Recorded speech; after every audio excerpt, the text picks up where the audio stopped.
Hello বন্ধুরা, তোমরা সবাই কেমন আছো? বাইরে ঝুম বৃষ্টি পড়ছে দেখো।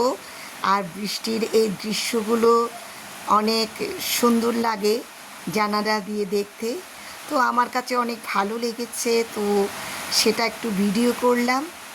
আর দেখছি বাইরের দৃশ্যটা, সাথে তোমাদের সাথে একটা নতুন জিনিস শেয়ার করব। আমার কাছে নতুন এই ফলটা, হয়তো তোমরা অনেকে চেনো গ্রামেগঞ্জে যারা থাকো। আমরা শহরের মানুষ এটা খুবই কম চিনি। তো এটা হচ্ছে আমাদের মিরসরাই গ্রামের বাড়িতে গাছের ফল। তো গাছের ফল খেতে কেমন হয় এটা জানার লোভটা সামলাতে পারলাম না। তো আমি এটা কেটে নিলাম, কেটে টুকরো করে খেলাম। খাবার পরে আমার কাছে এই ফলটার স্বাদটা অনেকটা সরবটার মতো লেগেছে।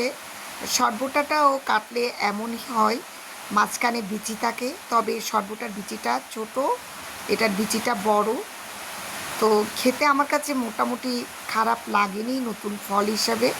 তোমাদের কেমন লাগে এই ফলের স্বাদ আমাকে কমেন্টে জানাতে পারো। দেখো বন্ধুরা, গাব ফলের একটা সুন্দর এই বিচি রয়েছে, বিচিটা দেখতে অনেকটা লোভনীয় লেগেছে আমার কাছে। দেখো বিচিটা কত সুন্দর, আকারে একটু বড়, অনেকটা কাঁঠালের মতো, কাঁঠাল বিচির মতো। দেখো খুব সুন্দর।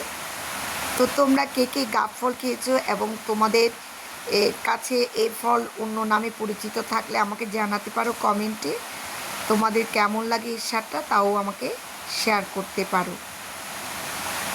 আজকে আমি এই ফলটা নতুন খেয়েছি, তাই তোমাদের সাথে শেয়ার করলাম।